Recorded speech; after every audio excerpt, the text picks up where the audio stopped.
Hey everyone, it's Carly Hall, and today I am going to do a tutorial on some basic vinyl application strategies. So if you're new to Cricut and you've never heard of the term weeding, this will be a good tutorial for you to understand adhesive vinyl, weeding, and application. So we're going to start with an image. I'm using an image from Cricut Design Space, but you can use any image that you've uploaded or a font that you just want to type out a word. So just go ahead and pick your image, and you can see in Cricut Design Space that there are a ton of images to choose from. And I'm doing a single color image so that we can easily weed our design. So I'm going to use this image from Be My Bear, and I'm just going to select it and add it to the canvas. When you bring it into Cricut Design Space, it will show you your real dimensions on what size that will cut. So you can see that from the edge of the Y to the edge of the H, you have your design set to 6.3.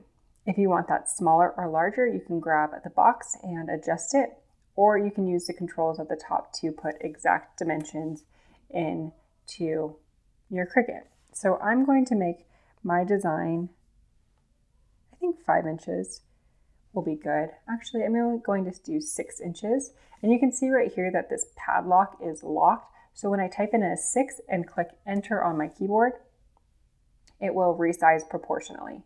If that's unlocked, it will scale so that it can be stretched one way or the other. So this is how large my design will be.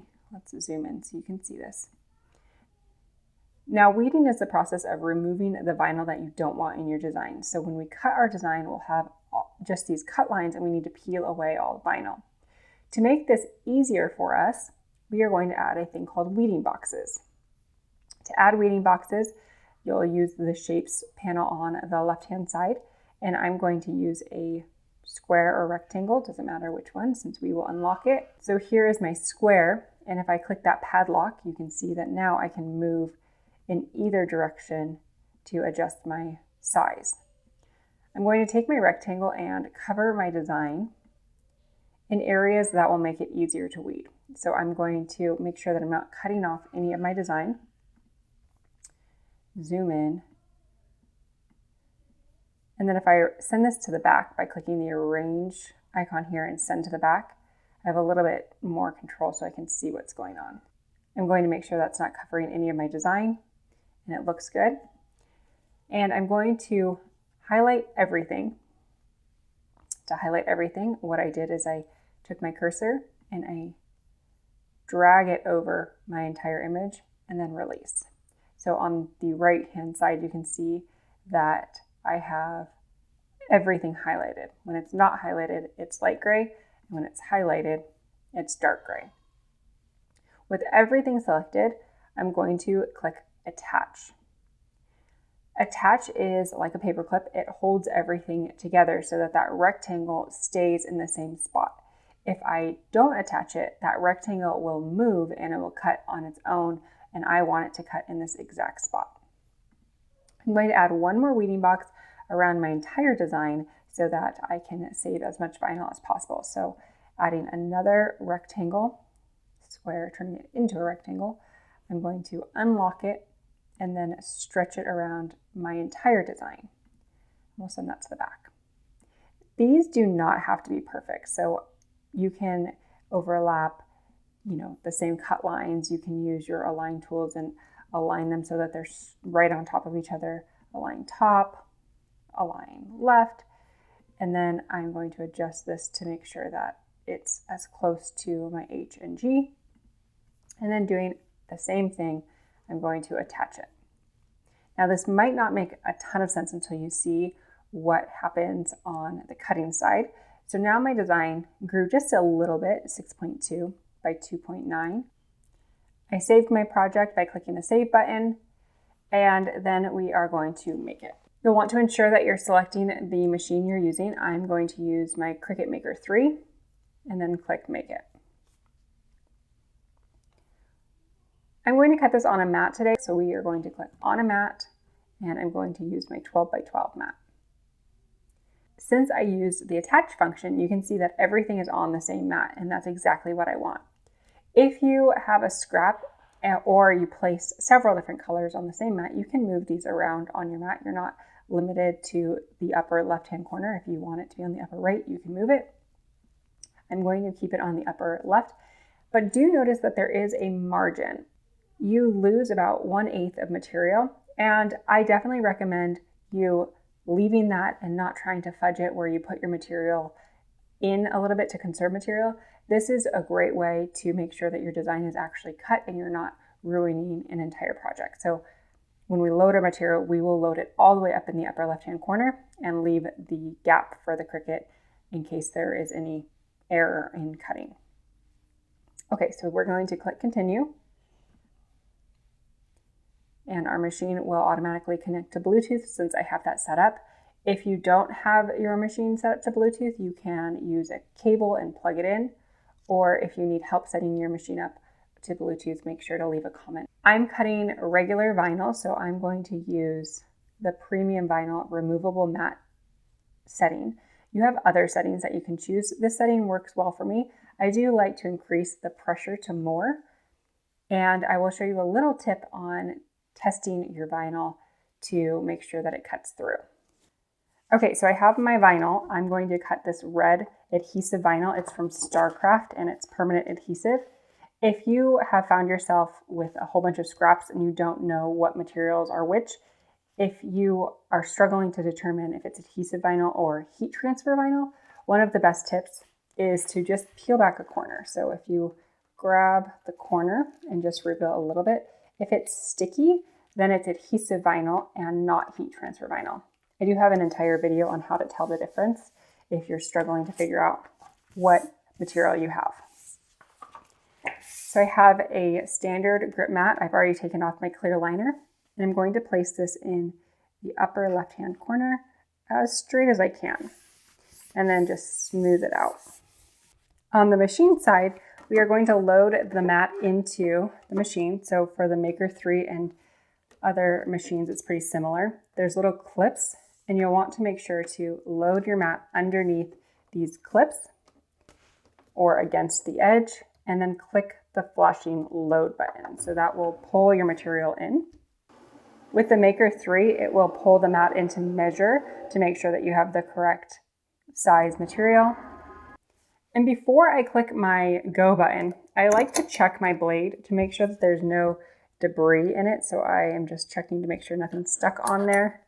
And we're using the fine point blade that comes with the machine. So that will just be seated in the clamp B and then closed in there. So make sure that you have your blade loaded in and then click your flashing go button.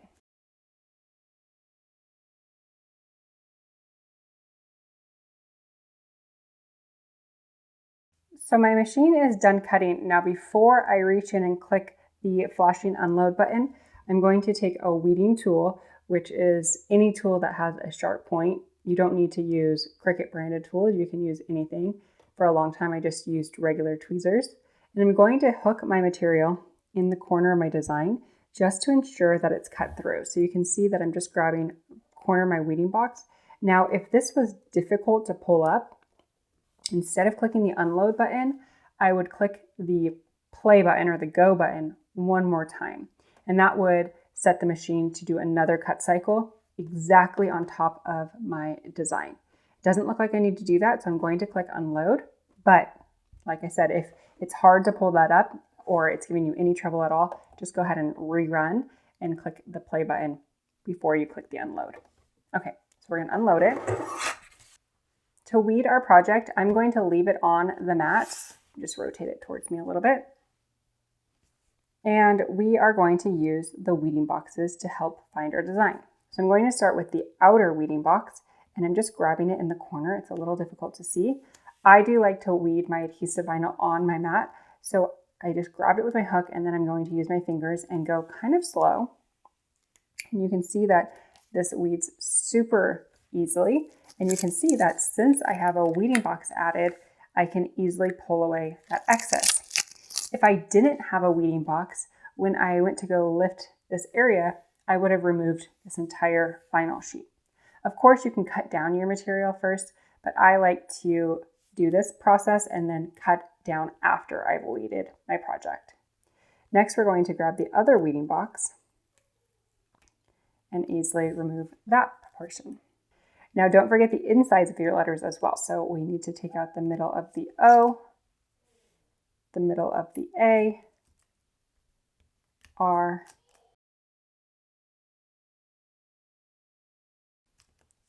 for the smaller pieces, I was kind of just stabbing and lifting them away. And now our design is weeded. All the excess can just be tossed in the trash since it's no longer on the liner. And for our design that is ready to be transferred, we're going to take it off the mat. To take it off the mat, I like to flip my design upside down and push my vinyl into my table and pull the mat away so that my vinyl stays super flat and my mat is what's curving. So you can see my design is still really flat. And now I will cut down my vinyl. In this way, I don't create a lot of extra scraps. I'm just going to slide this into my trimmer and cut it down, making sure that I don't accidentally take off at the bottom of that G. So this scrap is a great scrap to cut another project. Now you can trim these off if you want, or you can just peel off the vinyl. I think I'm going to trim off the red so that my design is centered.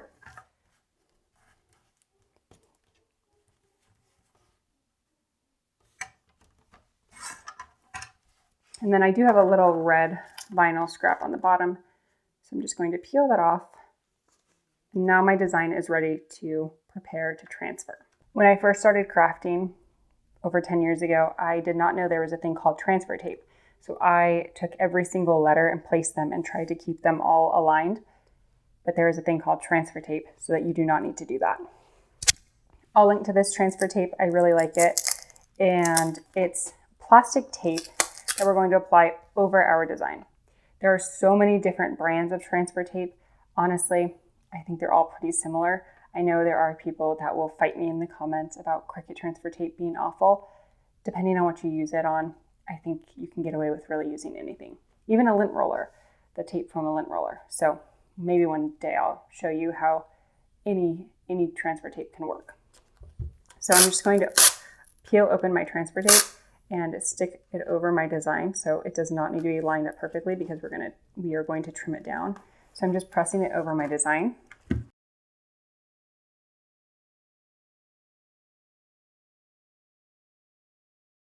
And using a scraper or a credit card, you're going to burnish the transfer tape onto your vinyl. So burnishing is just scraping over your vinyl to press the tape into your letters or your design.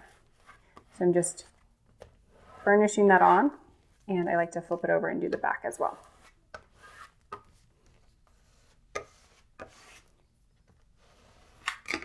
If you were selling your decals, I would recommend selling them with transfer tape applied so that when your customer gets them, they can just take off the transfer tape and apply it to whatever they're applying it to.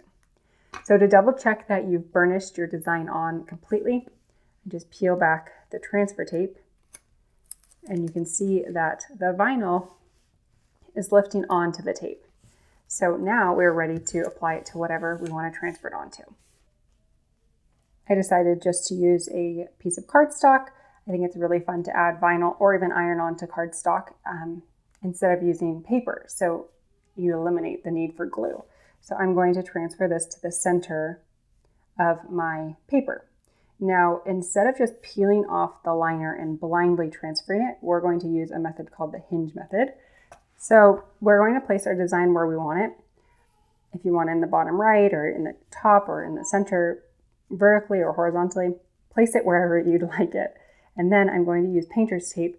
Now, before you just put your painter's tape on anything, make sure that it's not too sticky and ripping your material. So you can see here that this tape is a little sticky. So when I place it on my project, it peels up some of the fibers.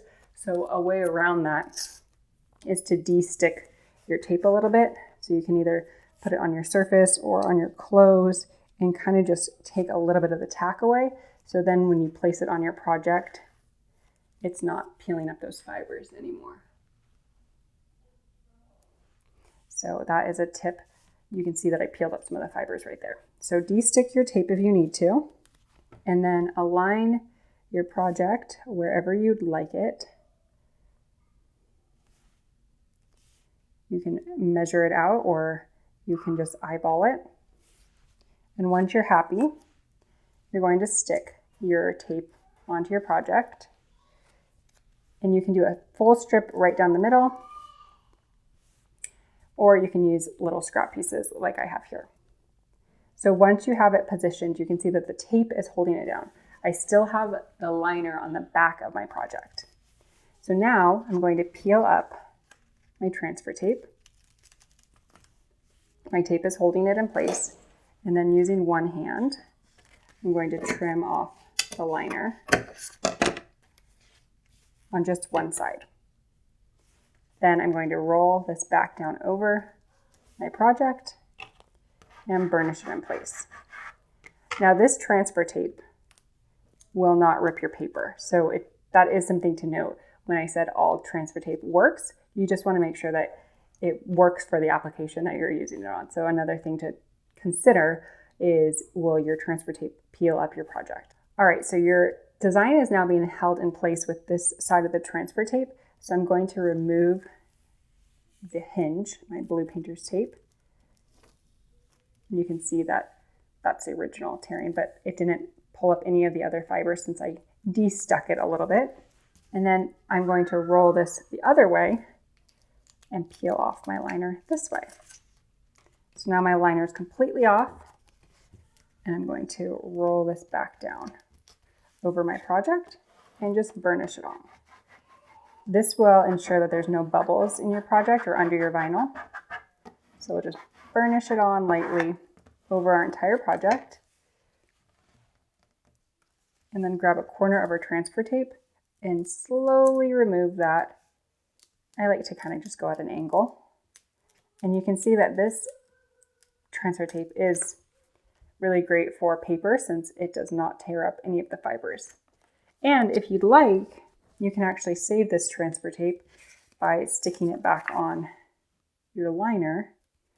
And if you have several projects that you want to use with this, you can reuse it, or you can stick it on like a wax paper or parchment paper and save it for additional projects. And here's the final product. So this could be applied to anything. So you could apply it to glass, wood, plastic, whatever you want to stick your vinyl onto. The only thing that I would recommend is after you apply it onto a surface, you want to make sure that you let it cure. And curing is just literally letting it sit for the next 24 to 48 hours so that the adhesive sets up. So the adhesive has been sitting on a liner, preventing it from curing. And so once it's onto your final product, you'll want to let it set, and then it will take about 24 to 48 hours to fully cure and then be permanent in this case. There are different types of vinyl, so this is a permanent adhesive, and I will link to my favorite vinyls and products in the video description. If you are putting this on a water bottle or something that needs to be washed, I do recommend hand washing. I will say I put my things in the dishwasher, but if you're selling these things, I always say if it's handmade, you should probably hand wash it. So something to consider is that even though it's permanent, you don't know what types of heat cycles your dishwasher may run, so hand washing it is probably your safest bet. If you're new to Cricut and you need other tutorials, I have playlists filled with tutorials on how to use your Cricut. So check those out and consider subscribing to my channel because I will be making a whole bunch of new beginner basic tutorials because I know that this is all super overwhelming with a lot of terminology. So if you have any questions, don't hesitate to leave a comment and I will answer all of the questions in the comments. And I also have a Facebook group where you can join and interact with some other Cricut community members to get your questions answered as well. So everything will be linked in the video description. Thanks so much for watching, and I will see you in the next video.